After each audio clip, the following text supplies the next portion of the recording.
You are listening to Historyman, the platform for historians, authors, and museum directors to tell their stories of the American Revolution, walk in the footsteps of heroes, and proclaim freedom reigns. On today's episode, we're with Benjamin Rubin, talking about the Battle of Ramsour's Mill. So welcome, Benjamin. Thank you. Benjamin, before we get started, we want to give a shout out to one of our affiliates, southerncampaigns.org, which specializes in peer review articles and research resources for the American Revolution, including pension applications from the patriots of the Revolutionary War. That's southerncampaigns.org. So, Benjamin, the battle at Ramsour's Mill is kind of unique in that it's right at the borderland between North and South Carolina. It came at a pivotal time in the American Revolution when the British were coming up through Charleston and coming into Camden, and then Ramsour's Mill happened. But it really is an interesting piece of history, and one that in some ways has been downplayed over the years. So tell us a little bit about Ramsour's Mill. I think Ramsour's Mill is one of those moments where the direction of the war in the South really takes a dramatic turn. It could have happened one way, and it ends up happening a very, very different way. The consequences for particularly for loyalists in North Carolina and for British prospects of inspiring the loyalist population to rise up were dashed by the Battle of Ramsour's Mill. So if we kind of pick up the story at the beginning of June, which is probably the right place to pick it up, the beginning of June 1780, there's really three events that kind of set the stage for the situation. The first is the fall of Charleston, which had happened earlier in May 12th, I believe. And so that's the vast majority of the Continental Army in South Carolina in the southern colonies period, had fallen into British hands. And so from that point forward, the British are really consolidating control in South Carolina. The second is the defeat of the last remaining American Continental forces in South Carolina, which happened at Waxhaws at the end of May. And that was Buford. Yep, that's Buford's regiment that was destroyed at Waxhaws. And then the final thing is Clinton's proclamation, which is issued on June 1st, as Henry Clinton is getting back on a boat to New York City and leaving Cornwallis in control. And Clinton's proclamation essentially declared South Carolina to be pacified. Now, that turned out not to be the case, obviously, or this would be a very short story.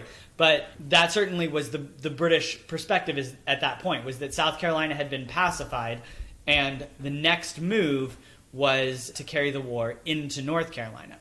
And much as with South Carolina, the British intended for the loyalists of North Carolina to carry out most of the fighting in the state. The British army in the South was always fairly small, the regular forces. The British Southern strategy relied on loyalist forces to do most of the fighting. And so this kind of sets the stage for John Moore's trip into North Carolina, which is where the story of Ramsour's Mill generally starts. So in North Carolina is a fairly long state, east to west. Where are you talking about in North Carolina? So we're talking about the areas just west of Charlotte. So Lincoln County, which is actually larger than today's Lincoln County, but the 18th century Lincoln County, it was just to the west of Charlotte, and was basically the westernmost point of settlement in North Carolina at that time. Is that where Moore was from?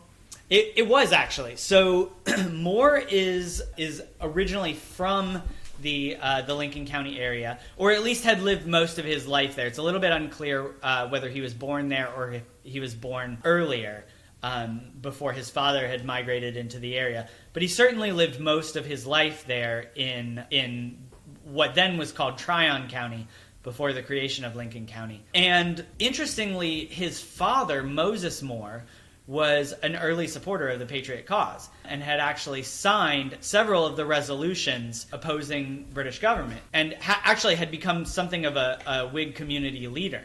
But John Moore, the son, for whatever reason, he went away to college in eastern North Carolina and came back a Tory. And so he and his father were kind of at odds about that.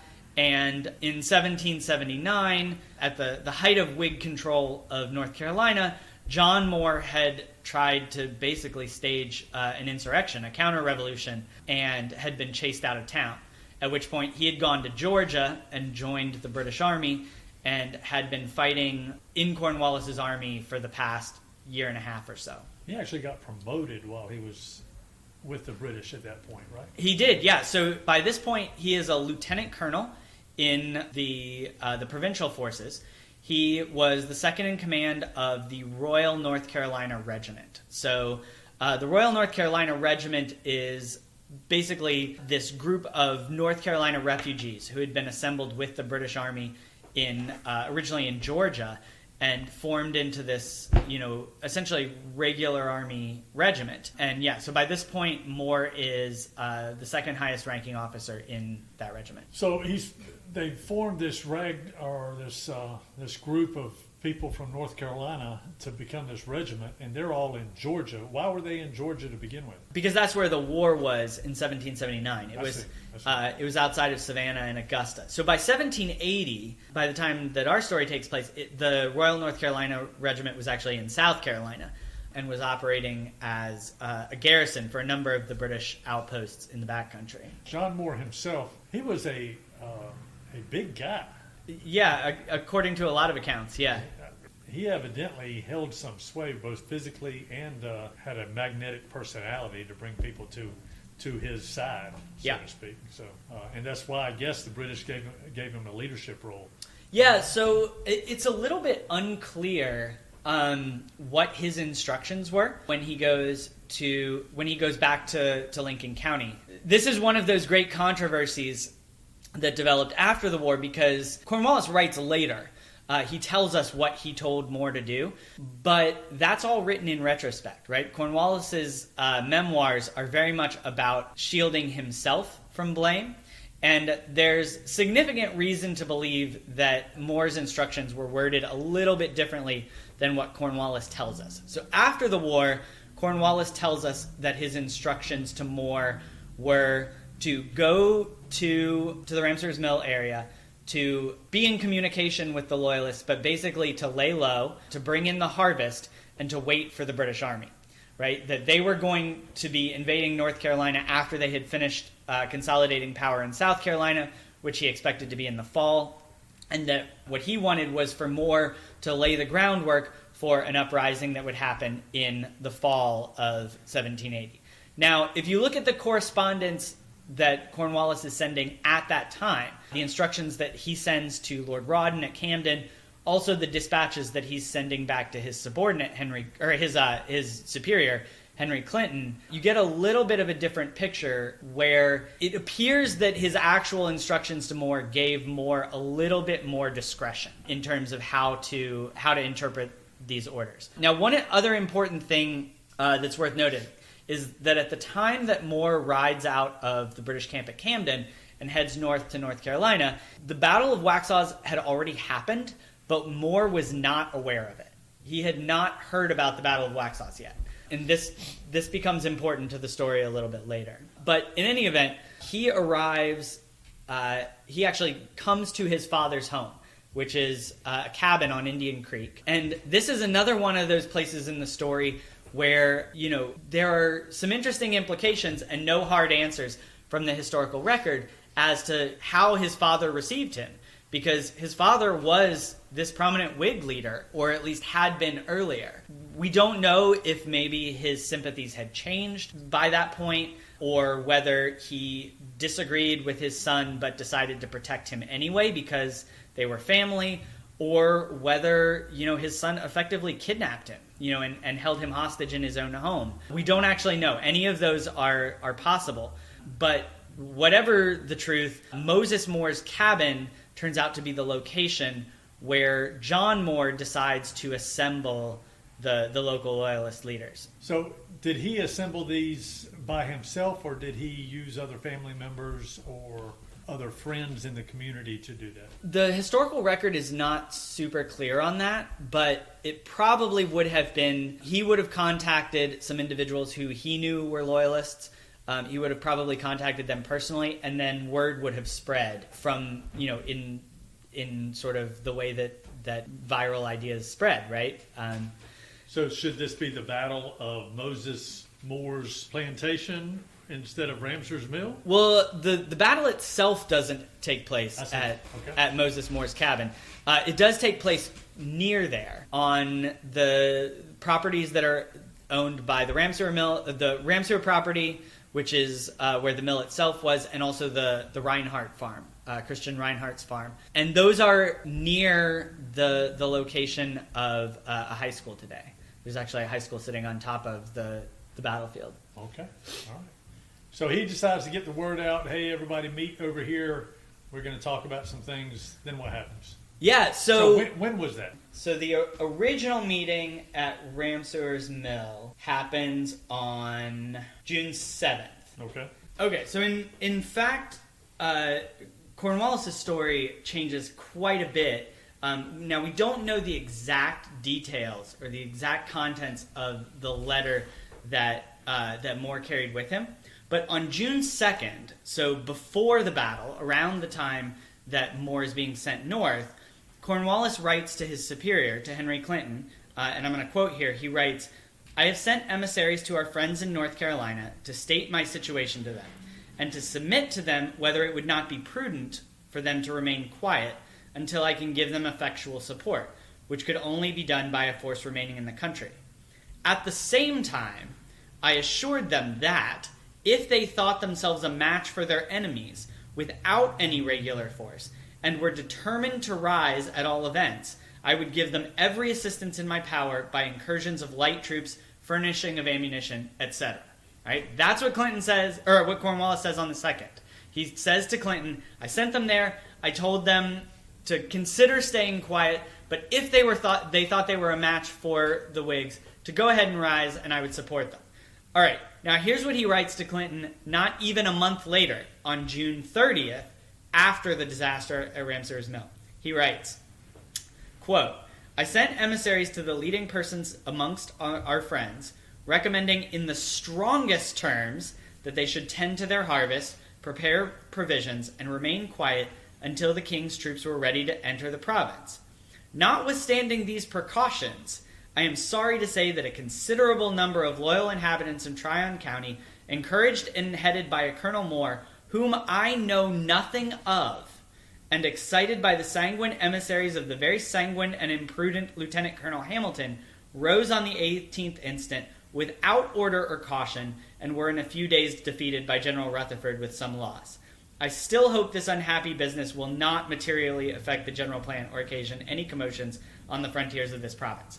So these are both letters from Cornwallis to Clinton, written less than a month apart, and they paint a very different picture of what Moore's instructions were.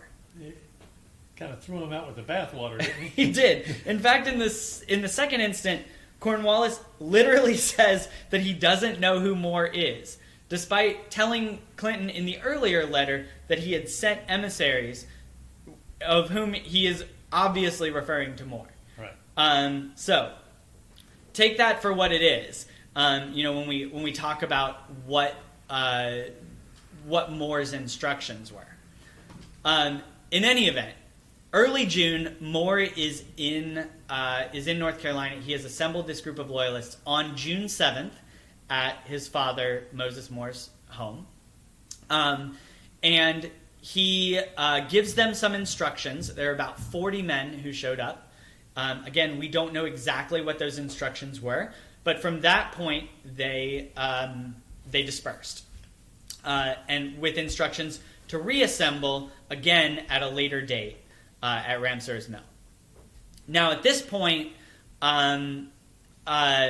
the American forces are massing in Charlotte on the North Carolina-South Carolina border. They anticipated a British invasion of North Carolina. And at this point, the North Carolina-South Carolina frontier has basically become the boundary between the two sides. The British are in control of South Carolina. The Americans still have control of North Carolina. The government of South Carolina is in exile in North Carolina. And the commander of the Western District of North Carolina Militia, which would be Griffith Rutherford, is frantically assembling a force of men to block any British advance into North Carolina. Now, Rutherford initially imagines that an advance into North Carolina is imminent, but quickly realizes that the British are not coming, at least not immediately, and much like Moore, he dismisses his force to go back home and be ready, because it's very difficult at this point for the state of North Carolina to keep an army in the field. They just don't have the infrastructure. They don't have the supplies. They don't have the means to keep an army in the field. Also, these men are mostly farmers who can't be away from their fields for very long. And so, it's very common for the militia to be called together to respond to an individual threat. And then once that threat is neutralized or fails to materialize, they would be sent home. So this was the militia that were left, all the soldiers that were given up to the Continental Army years prior in 1776, 1777, who went up north. They were all captured at Charleston. They were, yeah. The North Carolina line was all captured at Charleston. So the only thing left really is the militia. Is the militia, yeah. Okay, all right. So we have this second assembly of the Tories, and this time another character shows up, Nicholas Welch. And we know even less about Nicholas Welch's mission than we do about John Moore's. And Welch, actually, is the major in the Royal North Carolina Regiment. So, whereas John Moore is second in command, Welch is actually third in command in the same regiment. He's right below Moore. And he was also a local, although not quite as local as Moore, but from the same general area. And he arrives in camp with two very important things. One is the account of the Battle of Waxhaws. So again, Moore had not known about Buford's defeat. Welch does. By the time he arrives in the camp, news had spread of the Battle of the Waxhaws and the destruction of Buford's men. And so this is obviously a very motivating story for the Loyalists who are there. It makes it feel like British support is imminent, like the war is moving in their direction. And then the second thing that Welch brings with him is a bag of gold. And this is another one of those things that's repeated in enough stories that it's probably true, as weird as it sounds. Where would that bag of gold come from? Well, that's a good question. And the most likely answer is the British High Command, right? Which continues to undermine Cornwallis's claims that he was not trying to instigate a rebellion in North Carolina. Now, just because it came from the British doesn't necessarily mean that it came from Cornwallis. It could have come from Rawdon, although Rawdon in the years after, in the days after Ramsour's Mill, appears to know even less about the situation than Cornwallis does. So, either he is being disingenuous or, he actually has no idea. But so it's a mystery where all this money came from. But, actual hard money is very rare in the colonies, and especially in the southern colonies at this point. And so it almost certainly would have had to have come from the British themselves. And so Welch has a very different understanding of his directive than Moore does. And he is encouraging the Loyalists to rise at once and basically take control of the region and wait for, basically hold it in anticipation of this British invasion. And we do know of the two of them, Moore was more cautious and wanted to wait, whereas Welch wanted to rise up immediately. Now, you might think, well, that's an easy problem to resolve, right? Because Moore outranks Welch. It's very simple. This is a very simple question. They're in the same regiment, and Moore is Welch's superior, so his way goes. But that's actually not the way things worked out. It turns out that it doesn't really matter who outranks who in the British system. in the provincial military system, because this was an informal militia that they were organizing. And so it really mattered who could convince the other side. And Welch convinces most of these loyalist leaders that the right move is to rise up at once. And at that point, Moore basically, his options were to abdicate control entirely or to, lead this force on the path that it had chosen. And so he decides that latter course. Even though he was against rising, he decides to command and make the best of the situation. Well, as a part of that idea of rising, or that decision to rise, did they have a plan in mind to go and confront anyone at that point? So the plan is very nebulous. There is a small attempt that is made to catch one of the other American officers who's operating in the area, one of the partisan commanders, Colonel McDowell, who gets away. But for the most part, their plan sort of stops at, rise up, take control of the mill, Ramsour's mill, and that turns out to be strategically significant because, again, a lot of what the British Army needed from loyalists in North Carolina was supplies, right? Control of food. And mills are absolutely critical for the production of grain. And so taking control of the mill was actually a pretty substantial strategic objective if you anticipate the British Army moving north and needing food. And so they figured they would take the mill, they would assemble there, they would use that as the assembly point, and then they'd figure out what they were going to do after that. One problem that they're immediately going to encounter, though, is lack of weapons. So a huge number of loyalists are going to gather here at Ramsour's mill for the second gathering. We don't have the exact number, estimates vary, but most historians agree it's somewhere between 900 and 1,400 men, but less than half of them had weapons. And this is because the state had been under Whig control since 1776, and the Whig government had very systematically gone through and confiscated weapons from known loyalists. And so, the only people who still had weapons were the people who had kept their identities hidden or who had kept their weapons well hidden.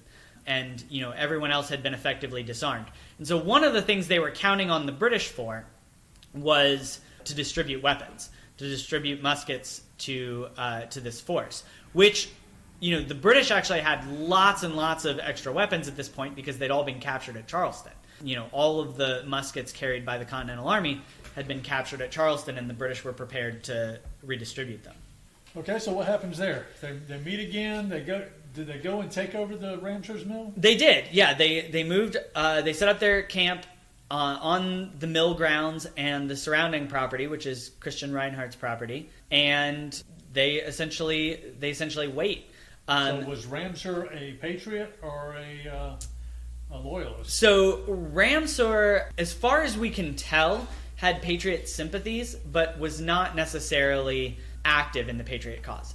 On the other hand, Christian Reinhardt was a well-known, outspoken patriot. I see. And interestingly enough, one of the first things they do when they move onto the site is that they decided to appoint a number of officers from among the local people.